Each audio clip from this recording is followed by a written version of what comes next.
Ladies and gentlemen, there comes a moment in life quiet, subtle, almost invisible when you realize you've been living for everyone except yourself, smiling when you want to scream, nodding when your heart says no, agreeing, bending, hiding, shrinking because being nice felt safer than being honest.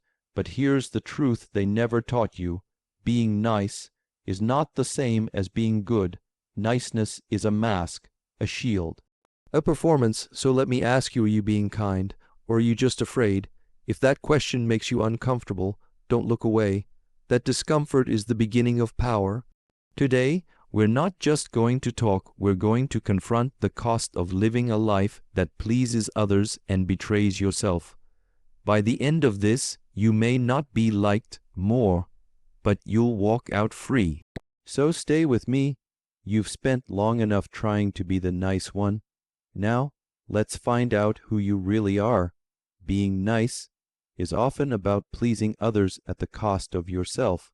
On the surface, being nice seems like a noble, even admirable trait. Society praises the polite, the agreeable, the easygoing. We're taught from a young age to share, to smile, to avoid conflict, and to always be respectful. These lessons are important, no doubt, but somewhere along the way, many people begin to confuse niceness with self-erasure. They lose the line between being a decent human being and becoming a doormat. Let's be honest, many so-called nice behaviors come from a place of fear, not strength. You nod in agreement when you want to speak out. You offer help when you're already exhausted. You laugh at jokes that cut you inside, not because you truly want to, but because you don't want to rock the boat. You're afraid of being seen as difficult, selfish, or unlikable. And so you give a version of yourself that's edited, filtered, restrained. When your primary goal is to be accepted, you start making yourself smaller. You become someone who waits to be invited instead of stepping forward. Someone who hesitates to set boundaries because you're afraid of seeming rude. Someone who tolerates disrespect just to keep the peace. You become the person who is always there for others, but when it's your turn to need support, you find yourself alone, invisible, and exhausted. Why? Because people start to expect your self-sacrifice, and worse, you've trained them that it's okay. You've shown them that your needs come last, and they believe you. The harsh truth is that if you don't value your time, your energy, your voice, no one else will. Niceness is easy. It avoids tension. It avoids judgment. But it also avoids truth. There's nothing courageous about always being agreeable. There's nothing authentic about a life lived to avoid conflict. And there's no integrity in pretending you're okay with everything when inside you're not. True strength lies in honesty, not in hollow niceness. It takes guts to say, I disagree. It takes self-respect to say, no, I won't tolerate that. It takes power to say, this is who I am, whether you like it or not. That's real. That's honest. And that's the kind of person others ultimately respect, not the one who says yes to everything, but the one who stands for something. There is a big difference between being nice and being kind. Kindness is conscious. It's grounded in empathy and self-respect. It comes from abundance, not fear. Niceness, however, is often a survival strategy. It's rooted in the belief that your worth is conditional, that you have to earn love, acceptance, and belonging by performing, pleasing, and shrinking yourself to fit into the expectations of others.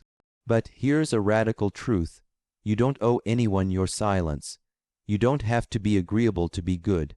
You don't have to sacrifice your truth to make others comfortable. You were not born to live at the mercy of what other people think of you. You were not born to blend in, to soften your edges, to dim your light just so no one feels uneasy. You were not born to be nice. You were born to be whole, honest, and free. So stop apologizing for having needs. Stop saying yes when you want to say no. Stop hiding behind politeness and start showing up as yourself, not the curated version, not the watered-down one, but the real, messy, powerful you. Because every time you choose to be real instead of nice, you take your power back.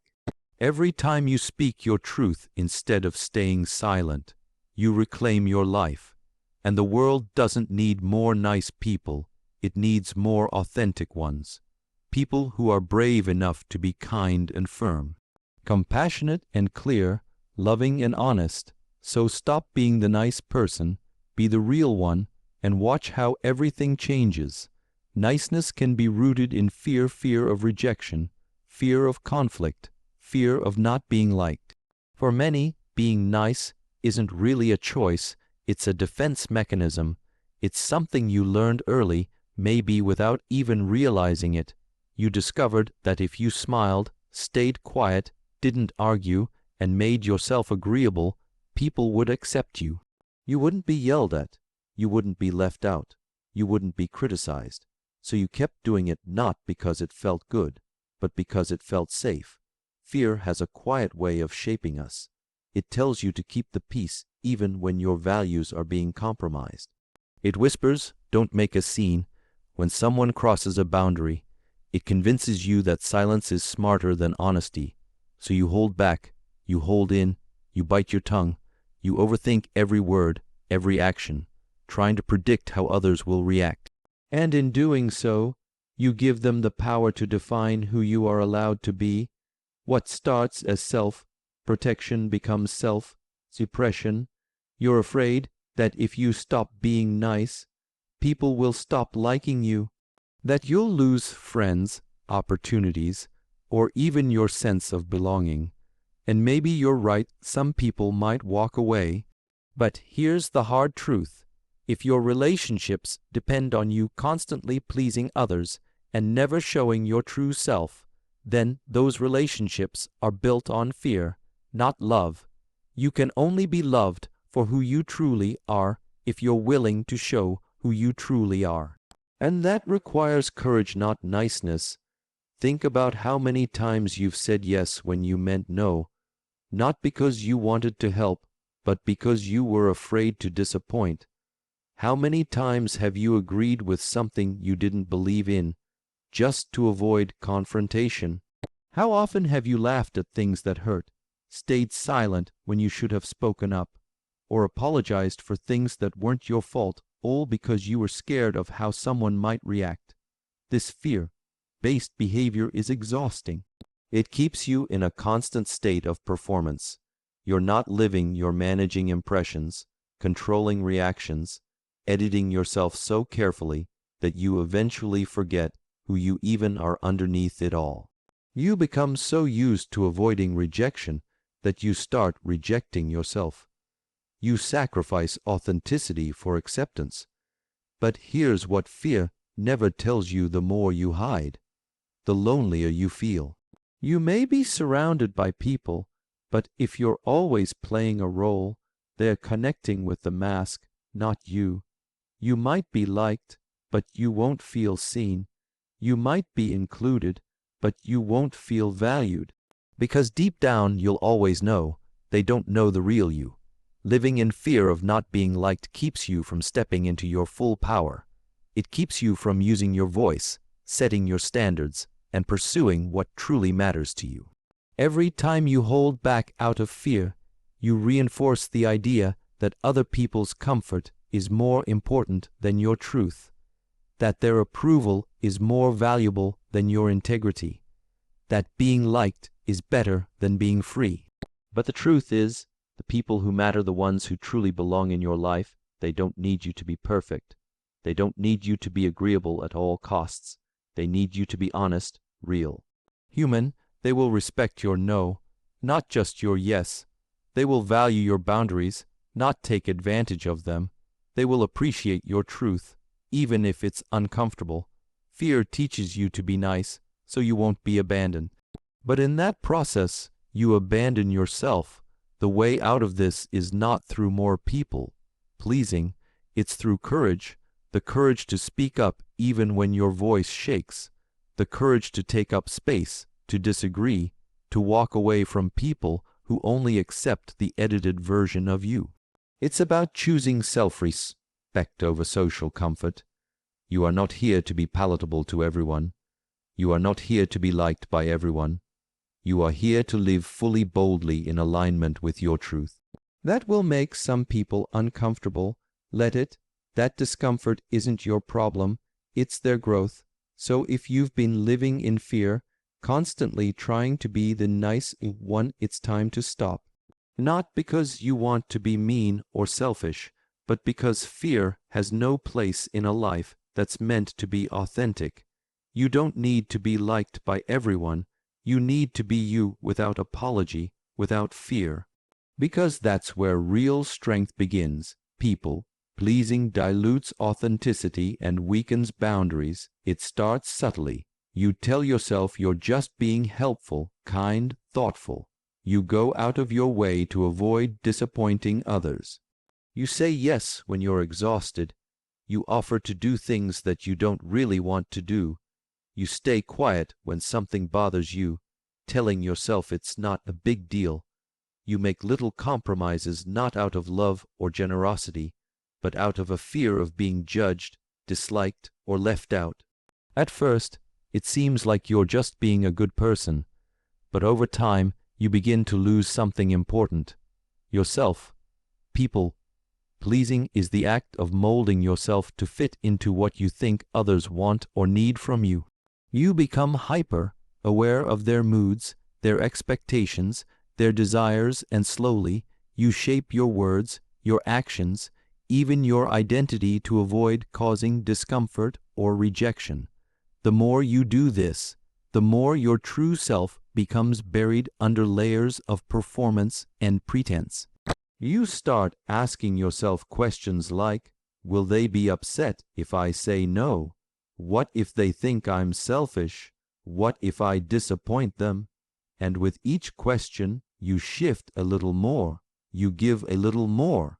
You hold back a little more, until one day you realize you're no longer living from your own values, you're living from other people's expectations.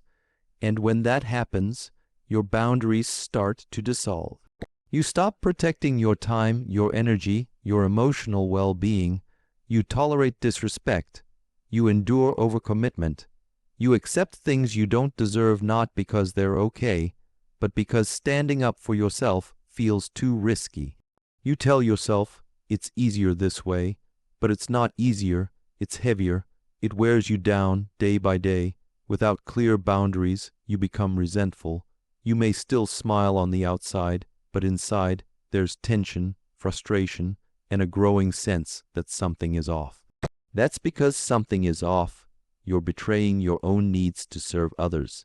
And over time, this kind of betrayal doesn't just hurt, it hollows you out. Authenticity is about being real, honest, and aligned with who you are. But you cannot be authentic when you're constantly trying to manage how others see you. You can't show up fully when you're living to avoid disapproval. The more you people please, the less people see the real you, and ironically, the less deeply connected you feel. You may be liked, even admired, but it won't satisfy you, because deep down, you'll know it's not your truth they love, it's your compliance. And here's the danger. When you constantly prioritize other people's feelings over your own truth, you teach them to do the same. You teach them that your time isn't valuable, that your boundaries are flexible, that your voice doesn't need to be heard.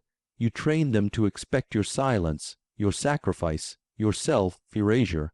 But boundaries are not walls, they're definitions. They define where you end and someone else begins. They are an act of self-respect. Saying no isn't rude, it's necessary. Asking for what you need isn't selfish, it's honest. Speaking up when something feels wrong isn't aggressive, it's real. To stop people-pleasing is to begin reclaiming your life. It's not about becoming harsh or insensitive. It's about becoming clear, grounded, whole. It's about having the courage to disappoint someone else if it means staying true to yourself. Because at the end of the day, no one else is responsible for your integrity but you. No one else will fight for your boundaries if you don't. No one else can speak your truth but you. And yes, when you stop people-pleasing, some relationships may change. Some people may not like the new version of you, the one who speaks up, sets limits, refuses to be guilt-tripped into compliance, but that's okay. The right people will adjust, the wrong ones will leave. And both outcomes are blessings. When you stop watering yourself down to fit into someone else's container, you finally give yourself permission to grow. You start to live a life that feels right on the inside, not just one that looks good on the outside. So stop trying to be everything to everyone. Stop shaping yourself to be more acceptable, more convenient, more agreeable. Be honest, be bold, be real. Because the world doesn't need more people who are pleasing, it needs more people who are authentic. Kindness and strength can coexist. Being assertive doesn't mean being cruel. For too long, the cultural narrative has set up a false choice. You can be gentle or you can be powerful, but never both. Yet genuine kindness is not the opposite of strength. It is its partner. Kindness rooted in integrity requires courage. It demands that you meet people with respect while holding firm to your own values. Think of a tree in high wind. The trunk is solid, unyielding, yet the branches sway. Real kindness is that flexibility. Real strength is that steady core. Confusion arises because many equate assertiveness with aggression. Aggression bulldozes others to get its way. Assertiveness simply claims rightful space. An aggressive person ignores or diminishes the dignity of others, whereas an assertive person honors the dignity of all involved, including themselves. Imagine a colleague who routinely dumps last-minute work on your desk. Aggression might lash out or shame them publicly. Niceness, in its fearful guise, might mutter no problem, while seething inside. Assertive kindness sounds different. I understand you're under pressure, but I won't be able to complete this tonight. Let's find a solution together. The boundary is non-negotiable, yet the tone remains respectful. Strength without kindness easily slides into dominance.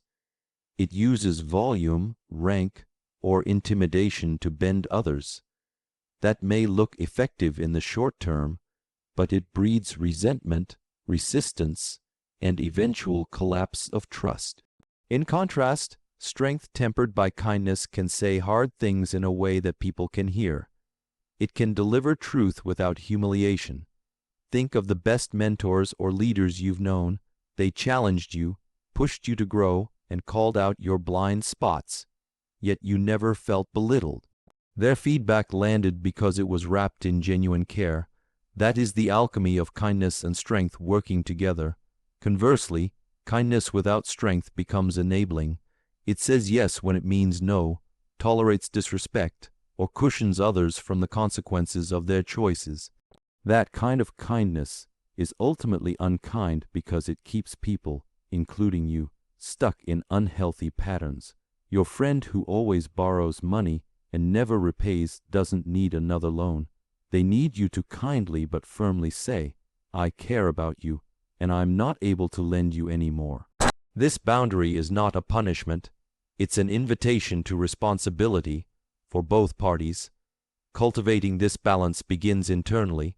First, clarify your non-negotiables, the values, needs, and limits you will not betray. Write them down if you must. When those are clear, you can enter interactions from a centered place instead of reactive emotion. Second, practice the language of assertive kindness. I feel, when, because, what I need is. Simple, direct, free of blame.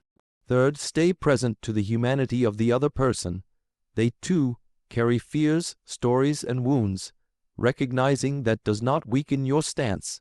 It softens your delivery. Resistance will surface, especially if you are conditioned to believe that strength equals hardness or that kindness requires self-sacrifice.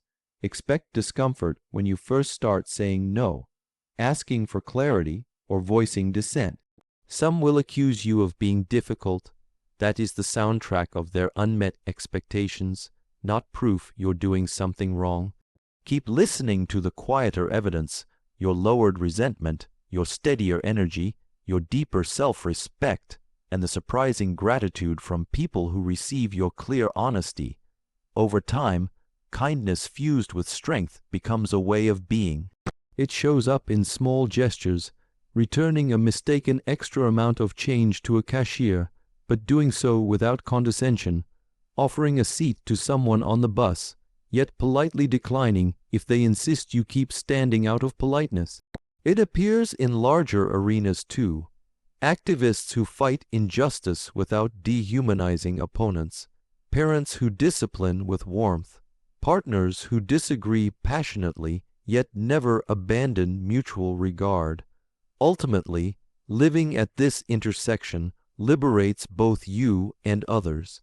You are no longer trapped in the exhausting performance of nice or the isolating armor of tough. You stand open and firm, offering the world the rare gift of honesty wrapped in respect. Such presence invites real connection, real growth, and real peace. A peace not of avoidance, but of integrity. Kindness and strength, dancing together, reveal that you can protect your own light without dimming anyone else's, and brighten every room you enter simply by being wholly, unapologetically, compassionately yourself. Nice people often get overlooked, used, or unappreciated. It's an uncomfortable truth that many don't want to admit, but deep down, they feel it. The world doesn't always reward those who are endlessly accommodating. It doesn't automatically lift up those who sacrifice, compromise, and bend to keep others happy. In fact, it often does the opposite. The more you shrink yourself to meet the needs of others, the more invisible you become. The more you give without limits, the more people start to believe they're entitled to your time, your help, and your silence. Being the nice person is often praised in theory, but in practice, it can become a trap. You show up for everyone, you say yes even when you're tired, you avoid conflict even when it eats you alive inside, you try to be the peacekeeper, the fixer, the one who makes things easy for others. And at first it seems like the right thing to do, but slowly a pattern emerges. People stop asking if you're okay, they assume you'll be fine, they don't check in on you, they don't thank you, they just take. It's not because people are cruel, necessarily, it's because you've taught them how to treat you. When you never speak up, people assume you don't mind. When you never say no, people assume you have no limits. When you never express your own needs, people forget that you have them. What started as a desire to be liked slowly turns into a cycle of being taken for granted. And the more it happens, the more it hurts, but still, you stay silent, hoping that someone will finally notice, finally reciprocate, finally ask how you are doing. But most of the time, they don't. Because the truth is, the world tends to overlook what is always available. It doesn't value what it assumes will always say yes. When you never put a price on your time, people treat it like it's free. When you never voice your needs, people assume you don't have any. And when you always put others first, you teach them that you come last even if that's not what you meant to do.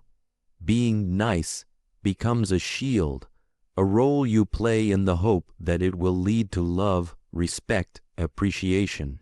But too often, it leads to burnout, resentment, and a painful sense of being unseen. You give, and yet somehow you're the one who feels empty, because being liked isn't the same as being valued. Being useful isn't the same as being respected, and being agreeable isn't the same as being loved. The hard truth is, people rarely change how they treat you unless you change how you show up. That means drawing boundaries. That means saying no without explaining yourself. That means allowing people to be disappointed and realizing that their disappointment is not your responsibility. It means choosing to be respected over being liked. You don't earn worth through sacrifice. You don't gain love by disappearing into other people's needs. You don't become valuable by being easy to deal with. You become valuable when you live from a place of truth, when you stop trying to earn approval and start honoring your own voice. This doesn't mean becoming cruel or indifferent. It means becoming real. It means choosing honesty over performance. It means realizing that if someone only values you when you're giving, compliant, or convenient, then what they value isn't really you. True connection comes from authenticity, not appeasement, and real appreciation comes not when you're always available, but when your presence is given from choice, not obligation. You don't have to keep proving your worth by being endlessly nice. You don't have to keep lowering your voice, your standards, your needs just to be accepted, because the cost is too high. The cost is your identity, your energy, your joy, and nothing, no job, no relationship, no social circle is worth trading your self-respect for. So if you've been overlooked, used, or unappreciated, it's time to stop asking why people treat you that way and start asking why you've allowed it. It's not your fault, but it is your responsibility to change it. And you can. It starts by recognizing that you don't need to be nice to be loved. You need to be you fully, boldly, unapologetically, because the moment you stop making yourself small, you start becoming impossible to ignore. Choosing authenticity over likability leads to true self-respect and meaningful connection. At first, that might sound counterintuitive. We're often taught that being liked is the gateway to being accepted, loved, and successful. From a young age, we're conditioned to please. Smile, say the right thing, avoid conflict, don't make anyone uncomfortable. And as a result, we learn to shape ourselves to fit in, to be chosen, to be safe. But the cost of that shaping is steep. We lose ourselves in the process. When you live to be liked, you end up measuring every word, filtering every emotion, managing every interaction to avoid judgment. You become a master of reading the room, adapting, performing. You learn to sense what people want from you, and you give it to them. But in doing so, you stop asking yourself a more important question: what do I want from me? That's the problem with chasing likability. It becomes a mask. It asks you to dim the parts of you that might be too loud, too opinionated, too emotional, too honest. And over time, that mask grows heavier. Because no matter how many people like you, it never feels like enough. You still feel disconnected, misunderstood, alone. That's because they're liking the version of you you've curated for their comfort, not the real, unfiltered, imperfect you. Authenticity, on the other hand, demands something deeper. It asks you to get real with yourself, to own your voice, even if it shakes, to honor your values, even if it causes friction, to say what you mean, even if it risks disapproval. And that's terrifying at first, especially if you've spent your whole life trying to avoid conflict or keep the peace, but it's also liberating because authenticity is where real power begins.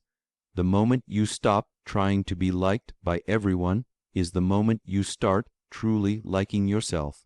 You begin to feel aligned, not torn between who you are and who you pretend to be. Your inner voice gets louder, clearer.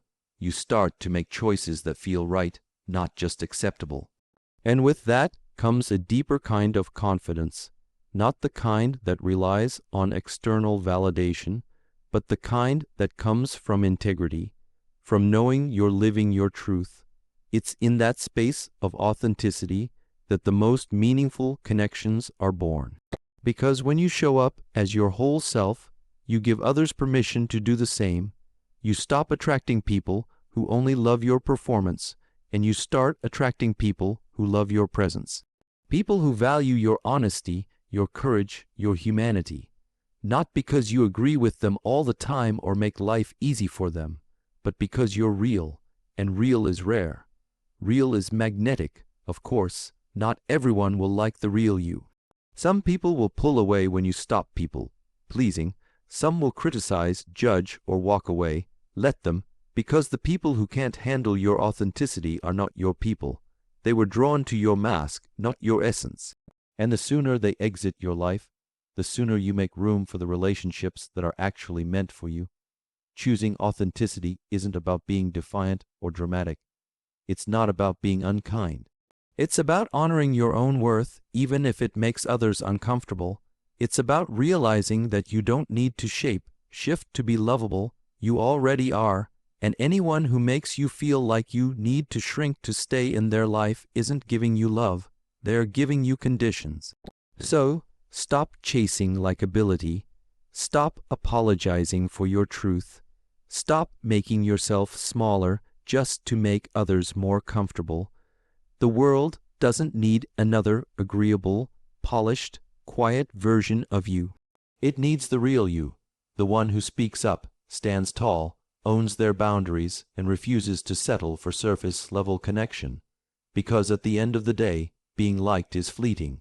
It's conditional, fragile, dependent on things you can't always control. But self-respect, that stays, that grows, that shapes your entire life, and meaningful connection, the kind that heals, strengthens, and inspires, that only happens when you are truly, fully, unapologetically yourself. Not because it's the easy path, but because it's the only path that leads to a life that's real.